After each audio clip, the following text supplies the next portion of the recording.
po nating gawin o lagi nating i-practice or lagi nating maging lifestyle na sa lahat ng ginagawa natin, i-involve po natin ang ating Panginoon. Oh, ano man ang ginagawa natin, meron man tayong trabaho or meron man tayong negosyo or nasa bahay lang tayo, ano man yung ginagawa natin, we need to involve God.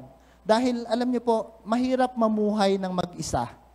Mahirap pagtagumpayan ang mga hamon sa buhay kung tayo ay nag-iisa or nakadepende lang tayo dun sa sarili nating kakayanan or sa sarili nating lakas.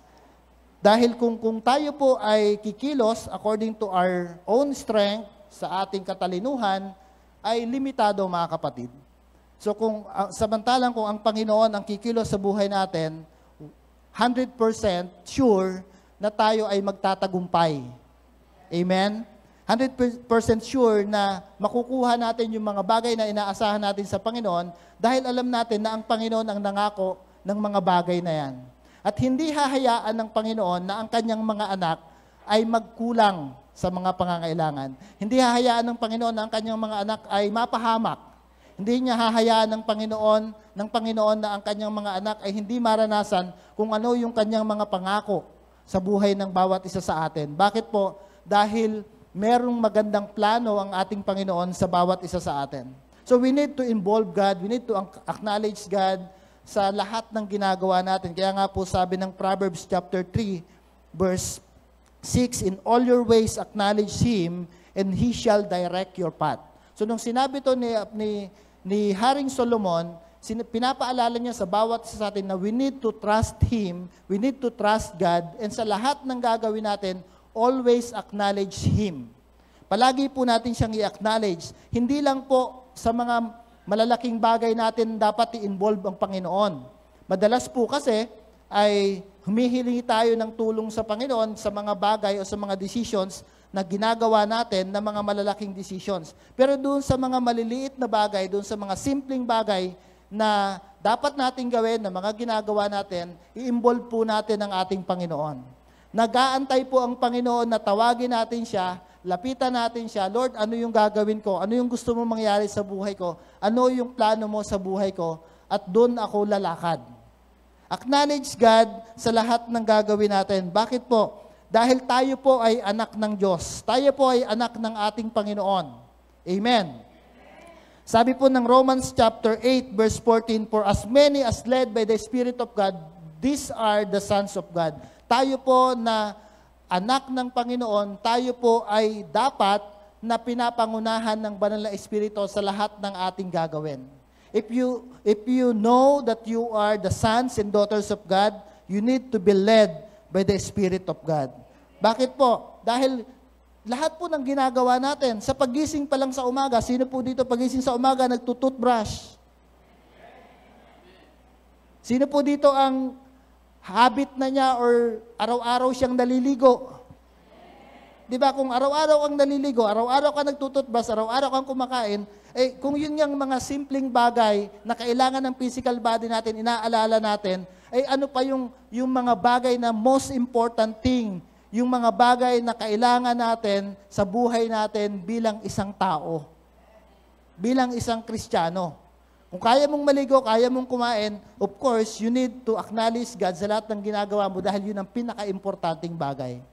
Alam niyo po, sabi ni Pastor Paul, ang pinaka-danger sa isang tao kapag nasa isip niya na hindi na niya kailangan ang Diyos.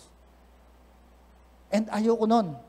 Ayoko na tumatak sa isip ko na hindi ko kailangan ang Panginoon.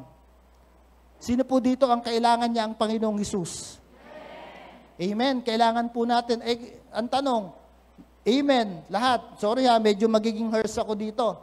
Pero bakit marami pa rin pagkakataon sa buhay ng isang tao na minsan nani-neglect natin siya? Bakit may mga pagkakataon pa rin, including me, may mga pagkakataon pa rin na minsan nakakaligtaan kong isangguni sa Panginoon ang mga bagay na gusto kong gawin. So, ito po yung goal natin sa mensahe na to. Na sa lahat ng mga bagay, maliit man o malaki, you need to acknowledge God. Bakit? Kung kailangan natin ng Panginoon para tayo ay maligtas sa ating mga kasalanan at gusto nating mapunta tayo sa langit later on, bakit sa mga pang-araw-araw na na bagay, hindi ba natin siya kailangan? We need to acknowledge Him, we need to involve Him sa lahat ng gagawin natin. Alam niyo po, bumubulong ako kanina, sabi ko, bakit tuwing tatayo ako sa harapan na to, kinakabahan ako? Alam niyo po kung bakit? Dahil alam ko na hindi ako ang kumikilos sa pagkakataong ito, kundi ang Panginoon. Pero kung hindi na ako kinakabahan, kung hindi na ako nag-aalala kapag tatayo ako dito, Lord, kailangan kita kasi gusto ko, ang sasabihin ko, kailangan ng mga taga New Life Tansa. Kung hindi na ako kinakabahan, hindi na ako nag-aalala, ako na po yun. Pero kung ako ay nag-aalala at gusto ko, sabi ko, Lord, tulungan mo ako, ibig sabihin, inaalaw ko ang Panginoon na siya ang kumilos sa oras na ito. Amen. Kasi po, alam niyo po, kapag in-involve natin ng Panginoon, napaka-maraming bagay ang gusto niyang iparanas pa sa buhay ng bawat isa sa atin na maaring hindi mo pa nararanasan. Kailangan po nating i-involve ang ating Panginoon. Bakit po? Dahil kailangan natin ang tulong ng Panginoon sa lahat ng sitwasyon ng buhay natin. Kaya nga, sabi po ng aking ng mensahe na pinrepare ko ngayon, how to involve God in our everyday life. Araw-araw. Number 1, you need help. Ask help from Him. Humingi po tayo ng tulong sa Panginoon. Sa bawat ginagawa natin, kailangan po nating humingi ng tulong sa Panginoon. Bakit po? Kapag tinulungan tayo ng Panginoon, siguradong-sigurado, less mistakes. Amen po ba? Sino po dito ang gustong nagkakamali? Sino po dito ang gusto sablay yung ginagawa niya? Wala pong tao na, ito yung gagawin ko para sablay. Walang ganon. Pero kung gusto mo na less mistakes, kailangan mong humingi ng tulong sa ating Panginoon. Bakit? Unang-una, alam ng Panginoon kung anong mangyayari in the future. Meron siyang magandang plano sa buhay mo. Ibig sabihin, meron siyang magandang plano sa buhay mo. Gusto ng Panginoon na bawat gagawin mo is accurate according to His plan, according to His will. Kapag humihingi po tayo ng tulong sa Panginoon, less effort. Less effort. Bakit? Kasi nga po, kung puro sarili lang nating galing or sarili nating lakas, mapapagod po tayo later on. And darating yung time, masusuko tayo. Darating yung time, pag nasukol na tayo, pag sagad na yung kaalaman natin, hihinto na tayo and sasabihin natin sa ating sarili, hindi ko na kaya. Pero kapag alam mo na ang Panginoon yung tumutulong sa'yo, alam mo na ang Panginoon ang kasama mo, kaya kanyang tulungan o turuan na ito pa yung mga dapat mong gawin, ito yung mga dapat mong gawin. You need to be dependent sa ating Panginoon. Kasi sometimes, nagiging independent tayo eh. Ginagawa natin yung mga bagay na gusto natin, and then kapag nagkaroon na ng sablay, saka tayo lalapit sa Panginoon, Lord, tulungan mo ako. Ito nga yung masakit minsan, sasabihin natin, Panginoon, bakit mo ako pinabayaan? Buti na lang, hindi sumasagot ng Panginoon. Kasi alam mo kung bakit? Kasi pinabayaan mo ako. Hindi mo ako isinama. Isama mo ako para hindi ka magkamali. Hindi naman tayo pinapabayaan ng Panginoon. Iniiwan kasi natin minsan ng Panginoon. And then sasabihin natin, pinabayaan niya tayo. Hindi tayo pinapabayaan ng Panginoon. Nakakaligtaan lang natin siyang isama. Pag sinabing isama, hindi yung, Lord, pupunta ako dito, sunod ka ha. Nasubukan nyo na yan. Gala tayo, sunod na lang kayo ha. Hindi. Pag sinama mo ang Panginoon, Lord, magkasama tayo. Pagkasama mo ang Panginoon, ipagdadrive ka pa niya. Pagkasama mo ang Panginoon, ililibre ka pa niya sa pagkain. Pagkasama mo ang Panginoon, bibigyan ka pa niya ng lakas kapag nanghihina ka na. Less mistakes, less effort, less stress. Kapag sa Panginoon ka humingi ng tulong. Sino po dito ang nai-stress? Nai-stress tayo lahat. Ano yung sikreto para hindi ma-stress? Isama natin ang Panginoon. Ako po, kapag ako ay sobrang pagod na, sobrang stress na, ang dami nang iniisip, ang dami nang gustong gawin, nagpo-post po ako. Umuupo ako sa aking office, meron po akong cute na office doon sa amin. Umuupo po ako doon at nananalangin ako. At pag nanalangin po ako mga kapatid, Nasanay kasi tayo, ang gagaling natin mag-pray, talagang anointed sa pagpipray, pagkatapos ng amen, umaalis na. And then, tatanungin mo, Lord, bakit hindi kita naririnig?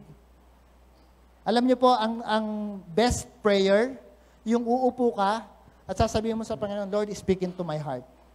And listen. Makinig po tayo. Dahil merong sasabihin ng Panginoon. Gusto ng Panginoon na i-involve mo ang Panginoon sa buhay mo. Pero paano siya i-involve? Makinig ka sa kanyang mga instruction. Makinig ka sa kanyang mga sinasabi. Bakit? Merong magandang gustong sabihin ng Panginoon sa buhay mo na makakaapekto hindi lang sa future, hindi lang sa present situation mo, even in the future. Amen. Less waste of time. Kapag tayo ay humihingi, naging nakasanayan natin or na-practice natin na tayo ay humihingi ng tulong sa ating Panginoon, hindi po masasayang yung panahon natin. How many hours, how many days, how many years yung nasasayang because we decided na gumawa ng mga bagay na gusto lang natin? How much money you spend dahil nagkamali tayo ng mga desisyon dahil hindi natin sinangguni sa Panginoon. Alam niyo mga kapatid, guilty tayo lahat. Pero don't worry. Huwag kayong mag-alala.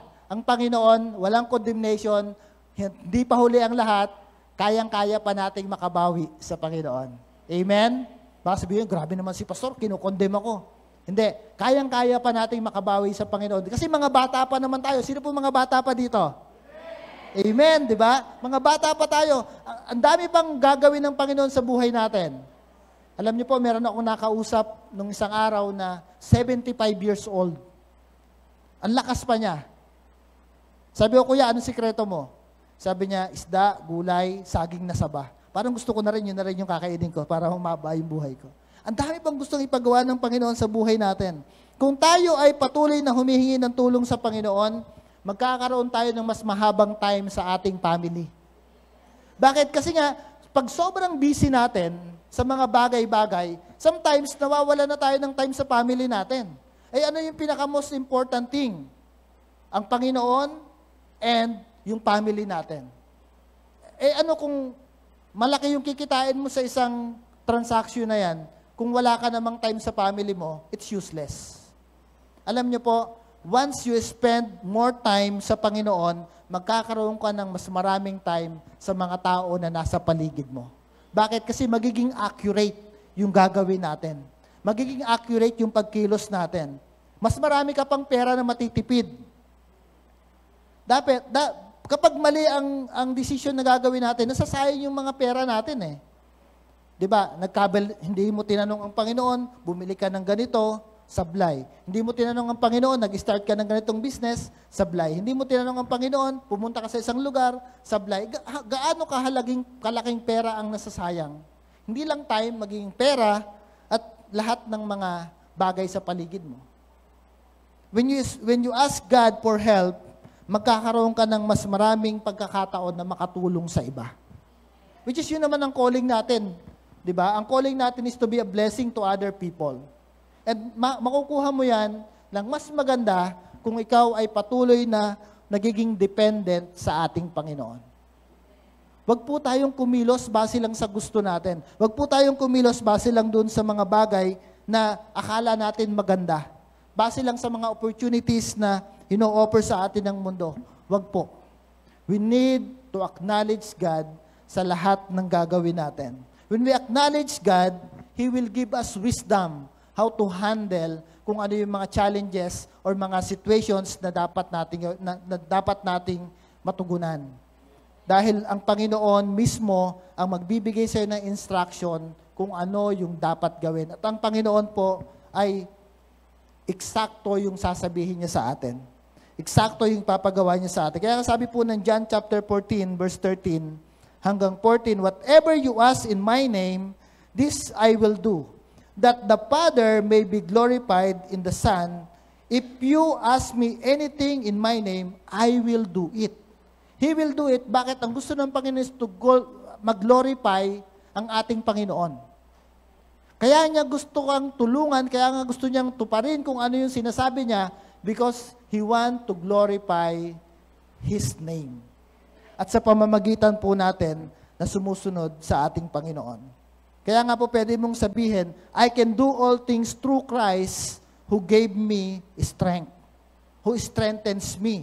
Kaya mong gawin yung mga bagay na pinapagawa sa iyo ng Panginoon sa pamamagitan ng lakas na nanggagaling sa Diyos. Eh kung lakas lang natin, mapapagod tayo. Kung sarili lang nating talino, limited naman tayo.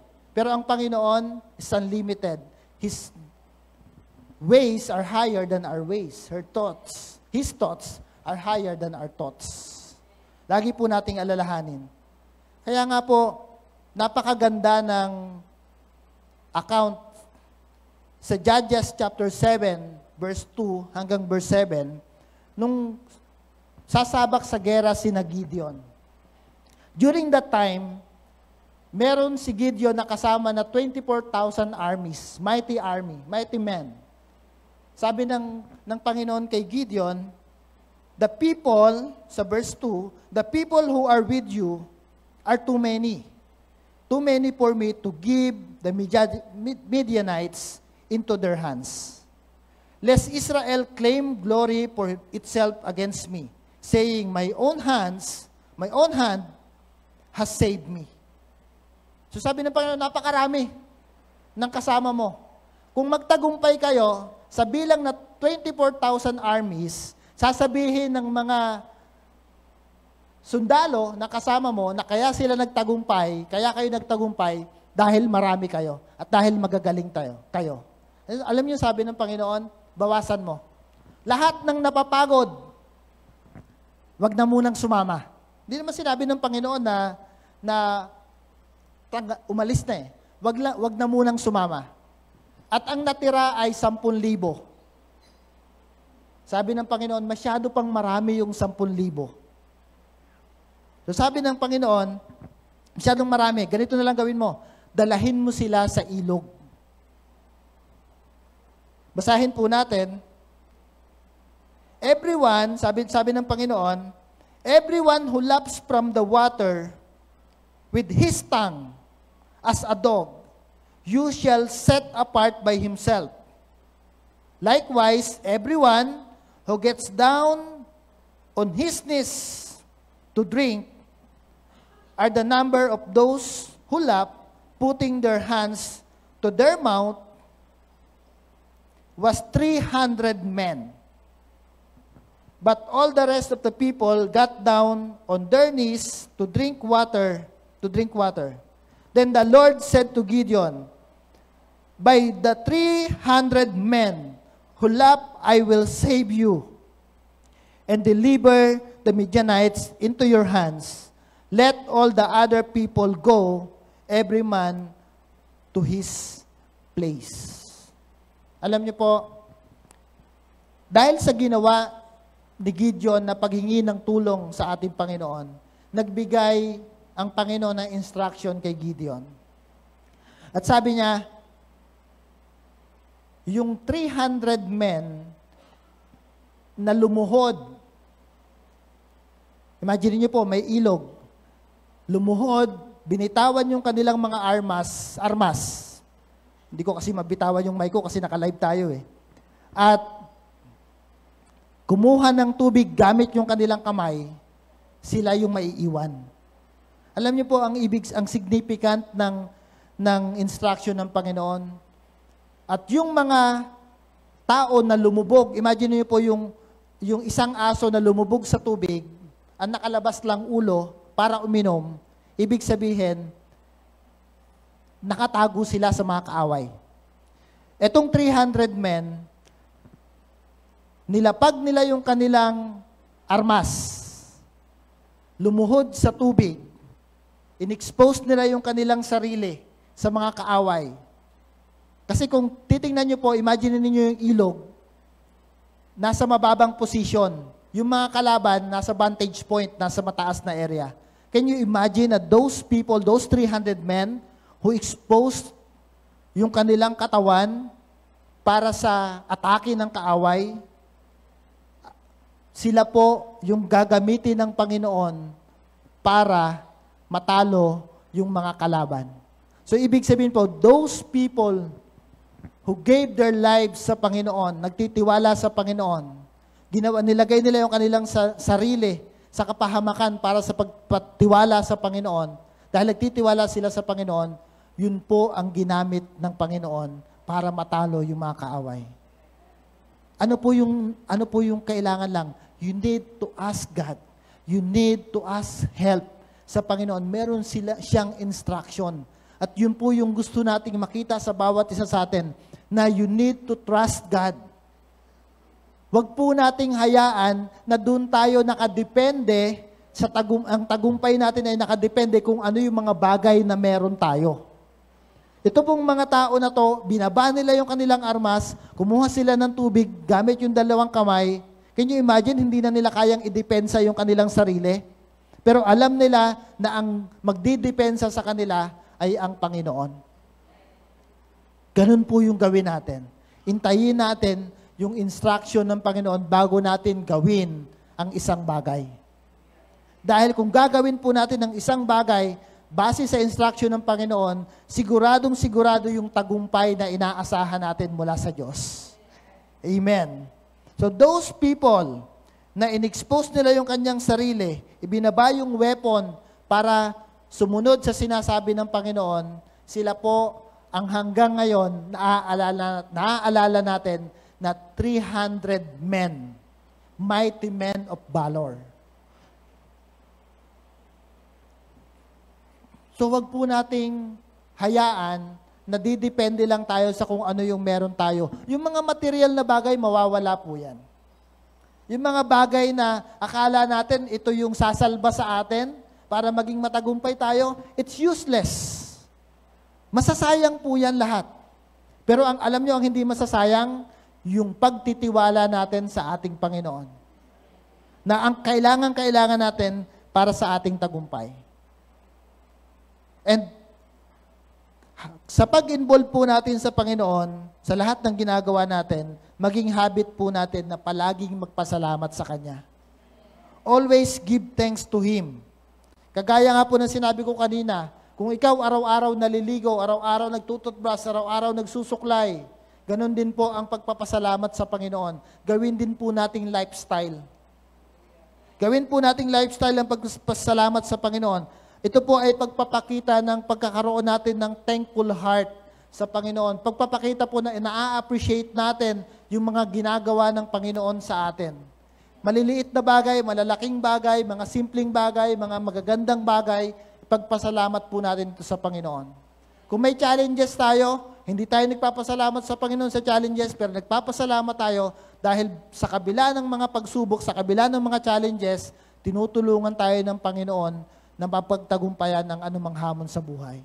So wala pong rason para hindi tayo magpasalamat sa Diyos. Sabi nga po ng 1 Thessalonians chapter 5, verse 16, rejoice always, pray without ceasing, in everything give thanks. For this is the will of God in Christ Jesus for you. Rejoice always. Palagi tayo magpasalamat sa Panginoon. Kagaya po ni Joseph, sa Book of Genesis, hindi siya nagpapasalamat na hinulog siya ng kanyang mga kapatid sa balon. Hindi siya nagpapasalamat na naging katulong siya.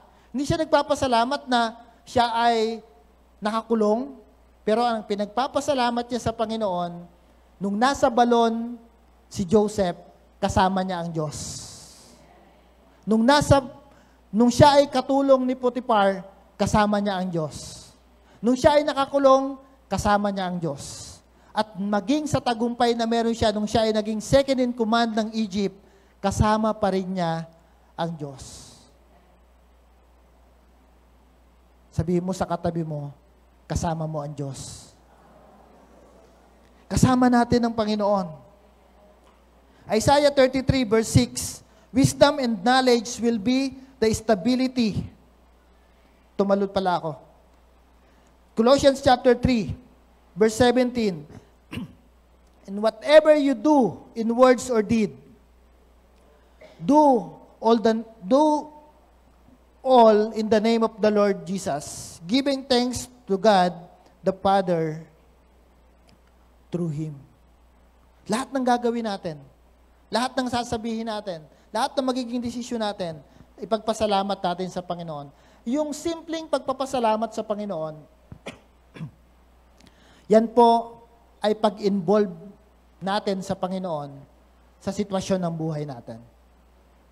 Nire-recognize natin na lahat ng mga meron tayo, lahat ng mga bagay na ginagawa natin, nandyan siya para sa atin.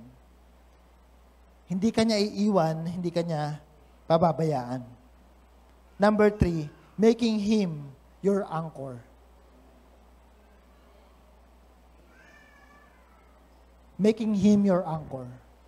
Gawin natin na ang Panginoon yung ating anchor.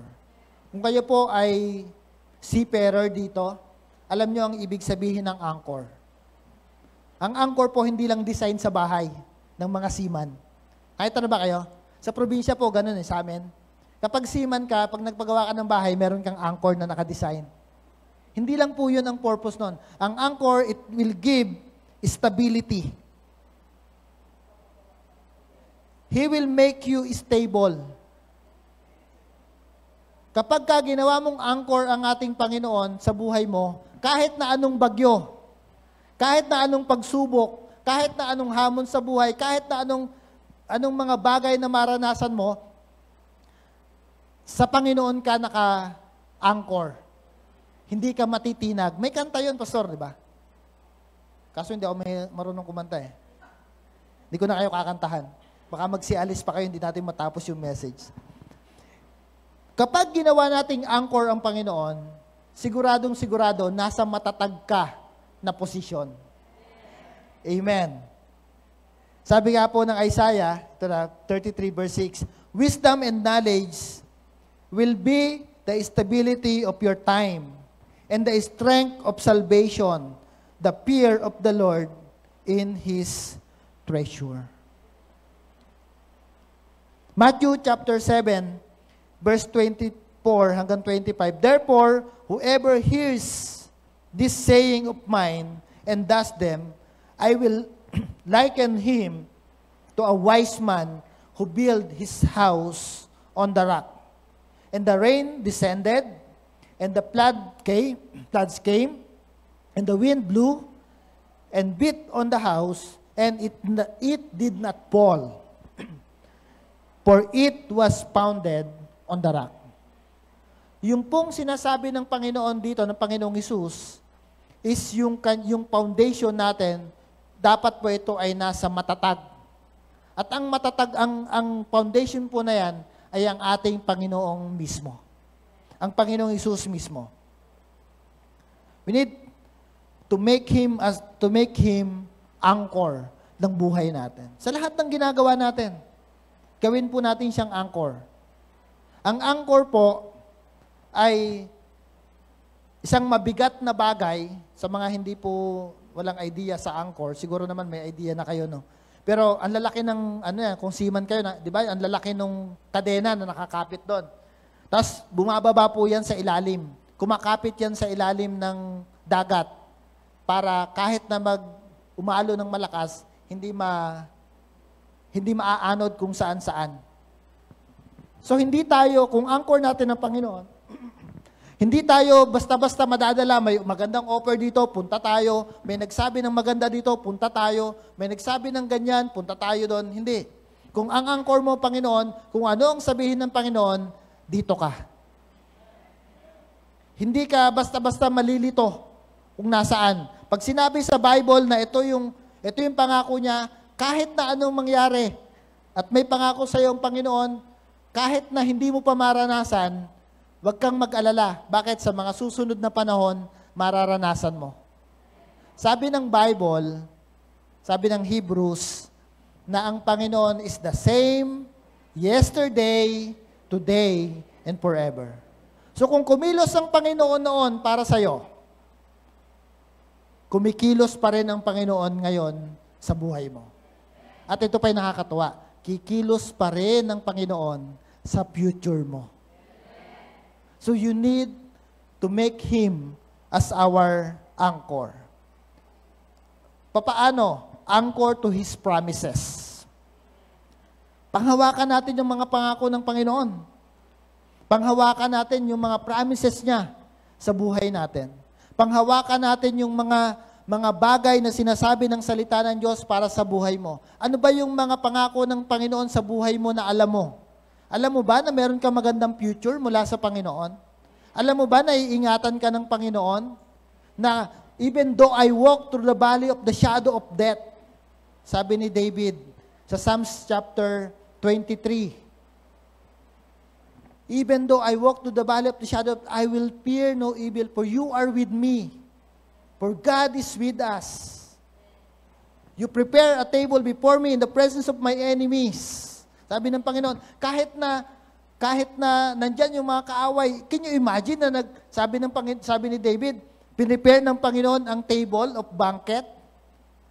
Kahit sa napapalibutan ng enemy, kumakain ka, piprepare ang Panginoon, pinapakita ng Panginoon paano niya pinoprotektahan ng kanyang mga anak. Na kahit na lumakad ka sa anumang hamon sa buhay, hindi ka matitinag dahil kasama mo ang Diyos. Amen. So, panghawakan mo yung pangako na yun. Ano po ang pangako ng Panginoon na pinanghahawakan mo sa oras na ito?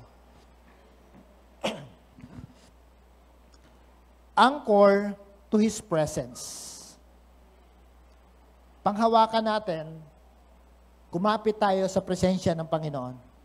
During worship time, ramdam na ramdam ko yung presensya ng Panginoon. At hindi po lang ito pakiramdam ng ating physical body. Hindi porke tumatayo yung balahibo mo, nararamdaman ko yung presence ni God eh. Pag hindi tumayo yung balahibo ko, paano pag hindi tumayo, hindi mo na nararamdaman. Nandito ka sa heart mo. Anchor to His presence. Bakit? Kapag po tayo ay nakahawak sa presensya ng Panginoon, pinanghahawakan natin ang presensya ng Panginoon, His presence brings rest. Sino po dito ang paminsan-minsan, hindi naman siguro palagi, paminsan-minsan napapagod? Huwag mong tingnan ng asawa mo, hindi siya ang dahilan. Huwag mong tingnan ng anak mo, hindi rin siya ang dahilan. Ginawa nyo yan, natural lang na mapagod kayo. Pag lumaki na siya. Ba't naman kasi itong anak na to? Ito pa yung nakakatawa, no? Pag hindi pa naglalakad, kakapagod namang magkarga-karga. Lord, palakarin mo na nga siya. Pag lumakad na, ano ba? Kakapagod naman maghabol. Nakakapagod ang buhay. Nakakapagod magpayaman. Alam nyo kung bakit tayo napapagod? Hinahabol natin ng pera. Pero alam nyo ba sa Bible, hindi dapat natin hinahabol ang pera. Hayaan natin ang pera ang humabol sa atin.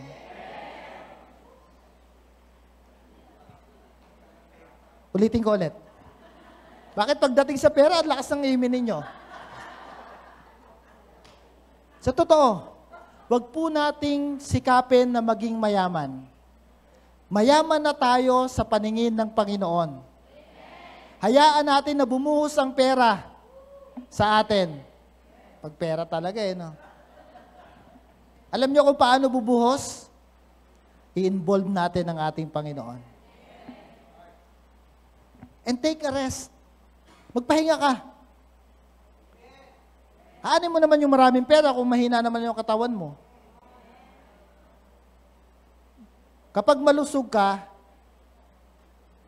masaya, blessed ka. At hayaan mong bumuhos ang blessing mula sa Panginoon. When you anchor to His presence brings joy. Kasiyahan. Hindi lang kasiyahan sa physical, kundi kasiyahan na mula sa puso mismo. Iba kasi yung happiness sa joy. Temporary ang happiness.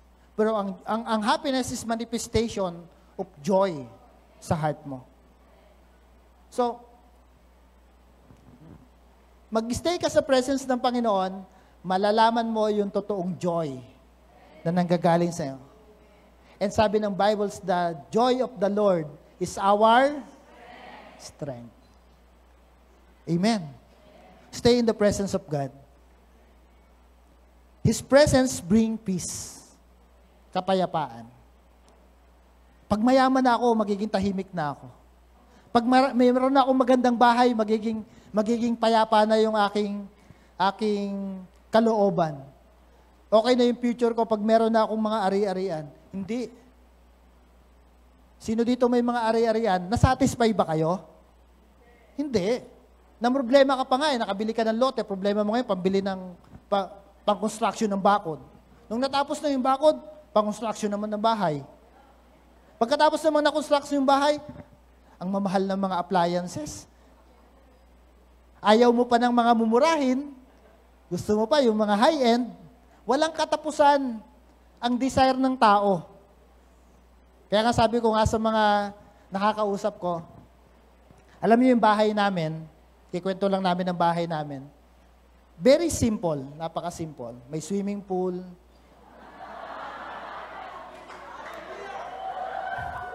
Di ako nagyayabang, may swimming pool talaga. Yung subdivision namin. May basketball court. Sabi, gusto lang namin yung ganung buhay. At regalo sa amin ng Panginoon yon. Kasi during pandemic, kung kayo ay na-lockdown at nakatira kayo sa isang maliit na area, talagang may stress talaga at madidepress talaga kayo. Yung time na yon, sa lugar namin, pwedeng hindi mag-face mask. Yung area na yon. And nakakatuwa ang Panginoon. Ilang weeks before lockdown? 2 weeks before lockdown, dinala kami ng Panginoon doon sa area na yon. Kaya tuloy, yung anak namin na dating payat, biglang laki. Ang Panginoon po lahat yon. So kami hindi namin hinahabol yung kayamanan or ari-arian. Bigla na lang ibinibigay ng Panginoon. Ang ginagawa lang, alam niyo ang hinahabol namin? Yung presence ng Panginoon. Ang nakakatuwa sa Panginoon, hindi siya magpapahabol. Halika, habol ka. Hindi. Kasama mo.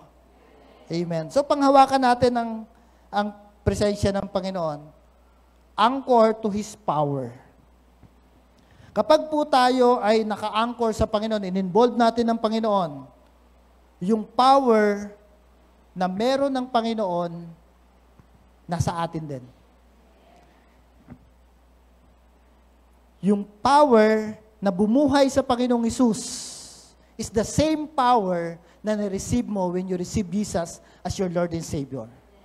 Kaya nga, we can declare healing kapag may mga nararamdaman ng bawat miyembro ng pamilya natin. Hindi ko naman sinasabing huwag nyo nang tawagin si Pastor Peter. Pero sinasabi ko, kahit kayo, you can declare and you can pray. Because you have the power.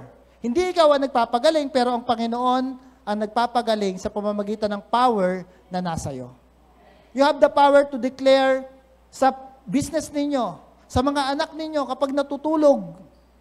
Pag-pray ninyo, kasi alam nyo, meron na akong teenager na anak, meron na siyang mga sariling gusto. Hindi naman pwedeng sigaw-sigawan mo. Mas malaki pa sa akin, mukhang lalaban eh. Panalangin sa Panginoon, Lord, Ikaw ang bahala sa anak ko. Of course, i-guide natin, pero later on, ang Panginoon pa rin ang kikilos. Ngayon, natututo na sumama sa mga kaklase, paggagawa ng project sa bahay nila at magpapasundo na lang. Baka sa susunod, hindi na magpasundo. Pero, lagi naming sinasabi, Lord, ingatan mo po yung anak namin. Hindi kami natatakot sa future ng anak namin. Alam niyo kung bakit? Dahil tapat kami sa Panginoon. So at alam namin na ang harvest ng katapatan namin sa Panginoon ay yung pagiging tapat din ng anak namin sa Panginoon. Kaya kami lagi nagpapasalamat sa Panginoon dahil itong ang anak namin, ayun niya kinikwento siya eh. Buti na lang wala dito na, sa kabila. Ang anak namin ay alam namin na lahat ng harvest na makukuha namin sa Panginoon, sa Kanya rin naman mapupunta. So kaya tayo, kung alam nyo, kung hindi nyo nakukuha pa yung inaasahan natin sa Panginoon, inaasahan nyo sa Panginoon, wag po kayong mag-alala. Meron pa kayong anak. Wag po kayong mag-alala. Meron pa kayong magiging apo.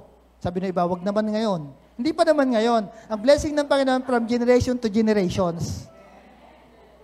So meron po akong 12 years old na anak. Sino po dito may anak na 12 years old, 13 years old, 11? Binata po yung anak namin. At wag po kayong mag-alala, hindi pa naman. Ala, naka-live tayo. Bibiro ako dito. Anchor to His power. Panghawakan po natin yung power na nanggagaling sa Panginoon. Bago po tayo magtapos, meron po akong kwento sa inyo. Naalala ko to, Pastor Romen. No? Si Ronald. Si Ronald. Ay, Pastor Ronald. Punta kami sa isang bahay.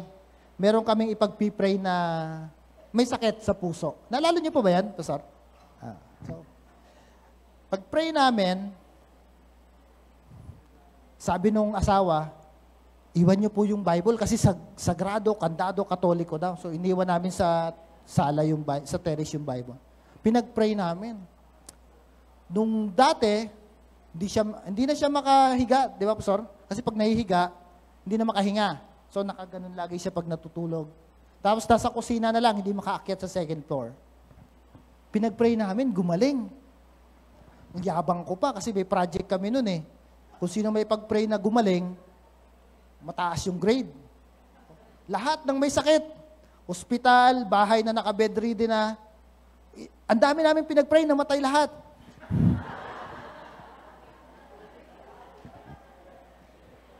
Sino pong gusto magpa-pray sa akin? Balik po tayo. Yun lang maalala nyo. So, pinag-pray namin, gumaling. Gumaling siya. Nakapag-church siya dito. And then, na-extend pa ang buhay niya. I think, 2 years yata. And then, ako pa nga yung nag-handle ng wake service niya after. And then, pag-uwi namin, inuutusan ako magtapon ng basura ni Mrs. Happy birthday nga pala. Inuutusan akong magtapon ng basura. Sabi ko, itong kamay na to, na nagpagaling ng may sakit, uutusan mo magtapon ng basura? Hindi po. Hindi pwedeng akuin natin yung credit. Yes, we have the power. Sabi ng Bible, mas marami pa tayong magagawa sa nagawa ng Panginoon sa panahon niya. But the credit ay for the Lord. Yung power nasa atin, power na nanggagaling sa Panginoon, but the credit is for the Lord. Amen. So wag po kayong matakot. Paano pag hindi gumaling? Paano pag mamatay? Ang Panginoon ang bahala dyan, hindi ikaw. Yung faith mo, yung faith nung pinagpipray mo, at ang Panginoon, bahala siya yan. Mayroon po bang nakulong sa prayer? Wala naman siguro. Pinagpray tapos namatay, tapos inihabla ka? Wala naman sigurong ganun. So, hayaan nyo po na ang power ng Panginoon. John chapter 15, verse 7 to 8, if you abide in me, and my words abide in you, you will ask whatever you desire, and it shall be done for you. By this, my Father is glorified, that you bear much fruit. So, you will be my disciple. Amen? So ito po yung challenge sa bawat isa sa atin. Tatapos po ako dito. Madalas po kasi, nasanay tayo noon, na lalapit lang tayo sa Panginoon kapag may hihilingin tayo or may hinihiling tayo. Tapos kapag nakuha na natin, kasama po ako dito kapag nakuha na natin, minsan nakakalimutan na natin ng Panginoon. And then kapag may hamon na naman, babalik na naman tayo sa Panginoon. Pag nakuha na natin, relax na naman tayo. Hindi na natin nare-recognize minsan yung mga maliliit na bagay na nare-receive natin sa Panginoon. And then kapag may challenge na naman, balik na naman tayo sa Panginoon. Alam mo, why not? Ganito yung gawin natin. Lumapit tayo sa Panginoon, may challenge man o hindi, lumalapit tayo sa Panginoon, na-receive man natin yung blessing o hindi pa natin nare-receive, lalapit tayo sa Panginoon, na-receive na natin, na-enjoy na natin, lumapit pa rin tayo sa Panginoon, involve pa rin natin ng Panginoon. Ibig sabihin, tuloy-tuloy na i-involve natin ng Panginoon sa lahat ng sitwasyon ng buhay natin. Sabi nga po ni Pastor Paul, kagaya na sinabi ko kanina, the greatest danger in life is when you think that you don't need God. Pero baliktarin ko po, the greatest blessing in life, and when you think that you need God in every areas of your life. Can you stand up and we'll pray? Hallelujah. Father God, we thank you this evening.